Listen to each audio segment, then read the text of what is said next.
todo assassino que mata, motivado especialmente pelo ódio, não quer apenas exterminar a outra pessoa.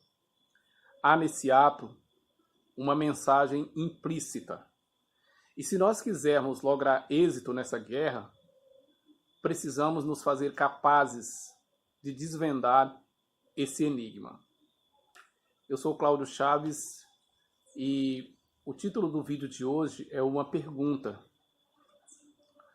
Contra quem ou o que nós estamos lutando? Como esse vídeo pode eventualmente alcançar algumas pessoas que não moram e não conhecem a realidade do município de onde eu falo, eu me proponho a fazer aqui uma breve contextualização. Eu falo de Laranjal do Jari. Eu moro com a minha família em Laranjal do Jari há mais de 30 anos.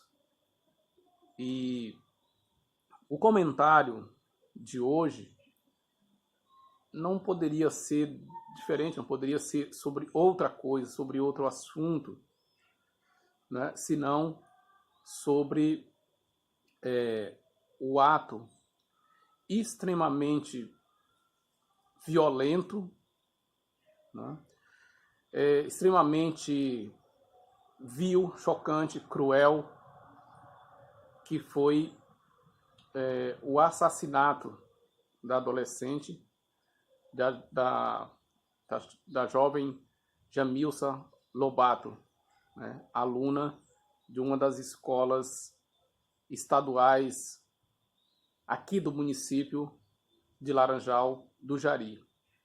Assassinato esse, né, qualificado, né, um feminicídio, cujo o assassino já está preso e já confessou o crime, e evidentemente que a cidade de Laranjal do Jari encontra-se ainda atônita, consternada e tentando compreender mais esse choque, mais essa coisa brutal, né, que realmente causa, né, todo tipo de estranheza, medo, revolta, indignação, e deixa realmente a sociedade atordoada. E Laranjal do Jari, não é, tem, infelizmente, um histórico, né, de ser um município bastante violento, né? Já foi bem mais, e eu diria que já foi menos, né? Eu preciso também, por uma questão de transparência, né, advertir quem não me conhece, que a maioria das pessoas não me conhece, né, eu não sou essa pessoa tão conhecida assim, que eu não sou nenhum especialista, né, do tema. Não sou psicólogo, não sou psiquiatra, não sou advogado, delegado, jurista. Eu sou um professor, sou professor de história, e tenho uma especialização, sou especialista em gestão escolar e continuo estudando. Tenho uma experiência de mais de 30 anos no magistério, tendo lecionado, tendo trabalhado com todos os níveis, né, com todas as séries da educação básica, desde o primeiro período da educação infantil até o terceiro ano, terceira série do ensino médio, né? Tenho uma convivência, né, com esse mundo da escola, de lidar com alunos, com colegas de trabalho, etc. e tal, né? E é partindo desse lugar de fala que eu me posiciono e que eu procuro, nesse momento tão dramático, né, para todos nós, fazer, né, essa reflexão. E quando eu pergunto, quando eu lanço essa provocação contra o que ou contra quem estamos lutando, embora pareça óbvio que é contra a violência, que é contra o feminicídio, isso não é tão óbvio assim. Né? Isso não é tão óbvio assim. E é por isso que eu gostaria de chamar a atenção de todos nós. Alguém pode perguntar, então tu vais trazer a receita, tu vais trazer uma proposta que vai resolver o problema e etc e tal? É óbvio que não. Não se trata disso. Assim como não se trata de uma postura axiológica, de um julgamento de valor. Não é isso. Não há necessidade, a sociedade não precisa disso, principalmente nesse momento. Né? A minha proposta é que a gente faça uma reflexão nesse momento que nos permita, que nos possibilite um enfrentamento real, um enfrentamento, eu diria, sustentado e sustentável de longo prazo. Para que a gente faça isso, a gente precisa compreender, né, o mais profundamente, o mais amplamente possível, o que está acontecendo, qual é o fenômeno, como essas coisas estão acontecendo, por que elas estão acontecendo, porque eu não me refiro só a essa tragédia envolvendo a nossa aluna, né? Eu me refiro ao contexto histórico do município. E para a gente compreender isso, né, isso que eu falo, né, é esse tipo específico de violência. Eu volto a dizer, quando a pessoa mata alguém por ódio, pura e simplesmente por ódio, é muito diferente da pessoa que mata numa guerra, da pessoa que mata numa disputa, numa briga por um território, pela posse de alguma coisa, para extrair, para subtrair um objeto, tomar um celular, um computador, um automóvel de alguém. É diferente. A pessoa que faz isso, o que ela está dizendo, a mensagem que ela está mandando, é que essa pessoa não tem o direito de existir. Ela não pode simplesmente... O fato que incomoda a outra é essa pessoa continuar existindo. Ela não pode existir. Não é o fato dela ter alguma coisa, não é o fato dela fazer alguma coisa, não é o fato dela ameaçar alguém. Não. É simplesmente porque ela existe. E essa pessoa entende, o assassino, que essa outra pessoa não pode ser punida, não pode ser corrigida, não pode mudar. Ela tem que ser exterminada. E a mensagem, ela é comunicada não só no assassinato, mas na forma. Esses crimes não são crimes em que a pessoa chega, dá um tiro, mata a pessoa, empurra a pessoa num precipício, mata. Não, não é. Podem pesquisar, podemos ver o histórico. Todos eles têm uma mensagem além do extermínio da pessoa. O ato violento comunica uma mensagem. Essas mortes, normalmente, elas precisam ser em um local público. Precisam ser na frente das crianças, na frente da família. Precisa cortar a garganta, enforcar, asfixiar, atirar no rosto, cortar, esfaquear várias vezes. Sempre tem uma mensagem. Sempre tem uma comunicação, além da gana de exterminar, de pôr um fim na existência da pessoa. E o caso de Laranjal do Jari é especial no meu entendimento, no meu modesto entendimento, porque há o que eu vou chamar aqui por uma limitação conceitual, me desculpem os especialistas, mas é uma limitação realmente conceitual da minha parte. Eu vou chamar de cultura do ódio, do desprezo em relação à figura feminina. Laranjal do Jari tem, e nós precisamos reconhecer isso, uma espécie de cultura da mulher posse, da mulher objeto, da mulher que só tem uma razão de existir: servir o homem. Ela precisa estar à disposição do homem para servir, com a sua força de trabalho, com a sua obediência, com o seu corpo, para servir no trabalho, no prazer, no lazer, e para ser subserviente, para viver de acordo com a determinação dele, com a visão dele. Ela não pode ter os mesmos direitos que o homem. Ela não pode ter o direito, a independência dela, direito de estudar, de sonhar, de seguir uma carreira, de ter uma profissão, de ter uma crença, de se separar, de começar um novo relacionamento. Não. Ela não tem esses direitos. Não é? Cláudio, tu falas como se 100% dos homens de Laranjal do Jari pensassem assim, 100% da sociedade. Eu sei que não é 100%. Eu sei disso.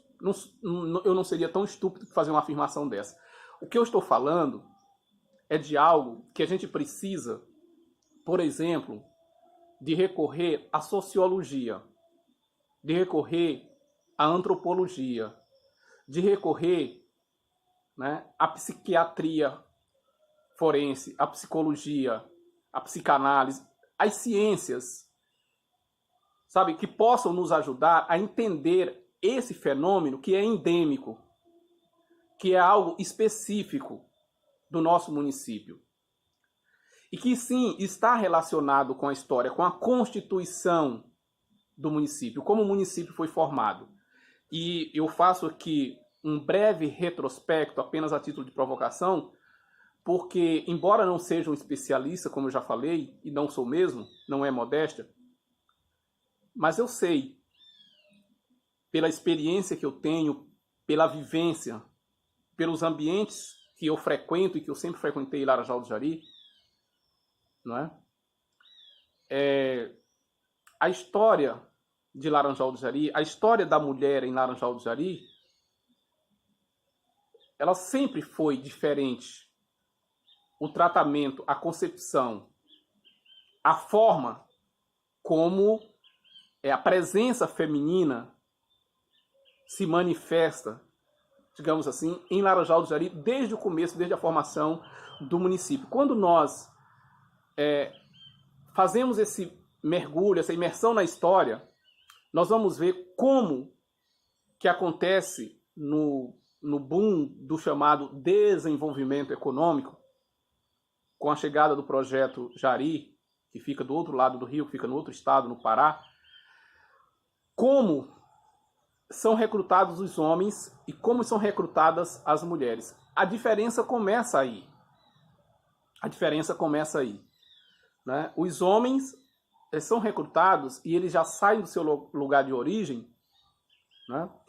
Basicamente com os seus direitos assegurados, ainda que minimamente. Ainda que eles não venham para viver uma vida paradisíaca, digamos assim. Mas já é diferente das mulheres. As mulheres que são recrutadas, normalmente, nesse período, e durante muito tempo isso funciona assim, elas são recrutadas dentro desse contexto. Evidentemente que existem as exceções, eu estou falando da regra. Essa mulher objeto que eu falei no início, essa mulher posse.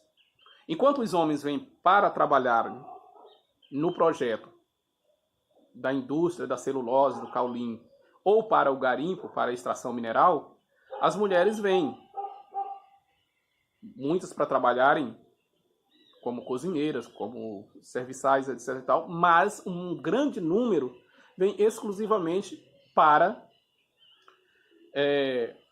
o comércio, vamos dizer assim, o mercado, não sei, sexual, para a prostituição, né?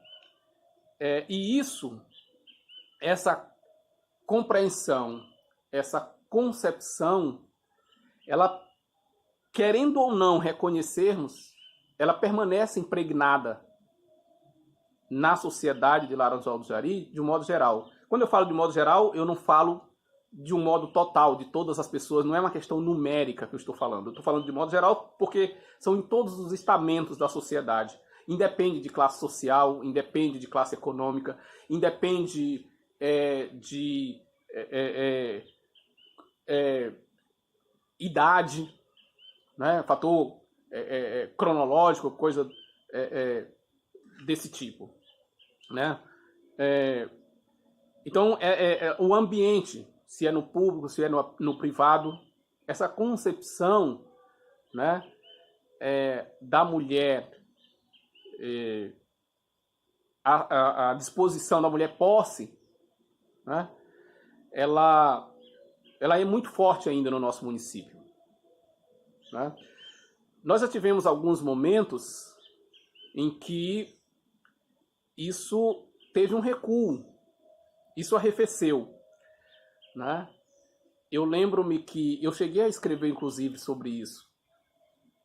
Nós tivemos um período em Laranjal do Jari, por exemplo, se tratando, digamos, da questão da representatividade, da participação da mulher nos espaços, da ocupação dos espaços de poder, dos espaços de decisão, em que nós tínhamos uma prefeita, eu creio que aproximadamente 7 ou 8 secretárias, uma delegada, 3 promotoras, uma juíza, presidente da Câmara e uma comandante da Polícia Militar. Eu lembro desse período. A realidade hoje é bem diferente. E mesmo quando as mulheres, isso me chama muita atenção, elas estão em espaços de poder, em espaços decisórios, em muitos casos, essa colocação dela ali é mais como uma questão decorativa, é mais como uma questão para que ela não fique incomodando, para que ela não fique reclamando. É como se fosse um prêmio de consolação. Mas a autonomia dela é questionada todos os dias, por superiores, por colegas de trabalho, para a sociedade de modo geral. Todos os dias ela tem que provar que estão ali porque são capazes. Não é? Eu digo isso porque eu trabalho, eu convivo, vivo nesse espaço de poder. Né? E eu já precisei intervir em situações, em momentos em que colegas minhas, né, estavam a ponto de surtar por conta do assédio moral, por conta de ameaças, colegas, alunas, né? E eu, embora isso seja desconfortável, eu me sinto um pouco tranquilo, seguro para falar disso, porque eu estou falando de coisas que têm registro, que eu posso provar. Não é? E a pergunta, ou uma das perguntas que eu lanço nessa reflexão é: o que está acontecendo conosco enquanto sociedade? O caso da Jamilsa Lobato foi um caso anunciado. E nós precisamos reconhecer isso. A questão do assédio sexual e do assédio moral nos espaços públicos em Laranjal do Jari, e eu me refiro mais especificamente para evitar, digamos, ser leviano, as escolas da rede estadual, porque essas eu já trabalhei em praticamente todas, e em todas eu presenciei coisas do tipo, tanto envolvendo alunas, alunos, quanto envolvendo colegas de trabalho. Né? Como eu falei, já fiz algumas intervenções, não só eu, mas com apoio de outros colegas, de outras colegas também. E aí, a pergunta é: nós vamos fingir que isso não está acontecendo? Nós vamos procurar escamotear isso, essa situação? Até quando? Como é que nós vamos enfrentar, como é que nós vamos superar isso sem reconhecer o fato, sem reconhecer que está acontecendo, sem reconhecer que estamos envolvidos nessa situação? Quando vamos decidir agir de forma transparente, encarar os fatos, encarar a realidade e nos comprometermos, né, com ações não apenas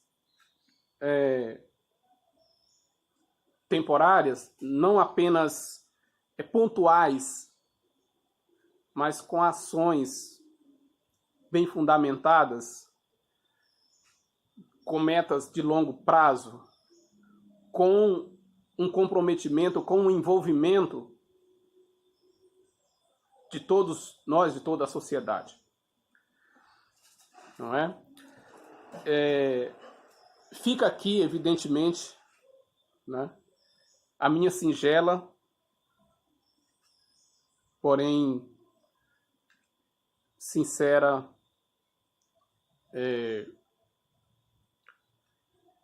mensagem, o meu sincero pesar, né, pela Jamilça, né, a minha solidariedade, né, à sua família, aos seus amigos, às suas amigas, né, mas fica também o meu apelo, né, a nós, enquanto sociedade, em particular nós, aquelas pessoas que estão em uma condição, em uma posição que tem certa autoridade, que tem certa liberdade, independência e que podemos, né, iniciar um processo, ou reiniciar um processo de enfrentamento dessa situação.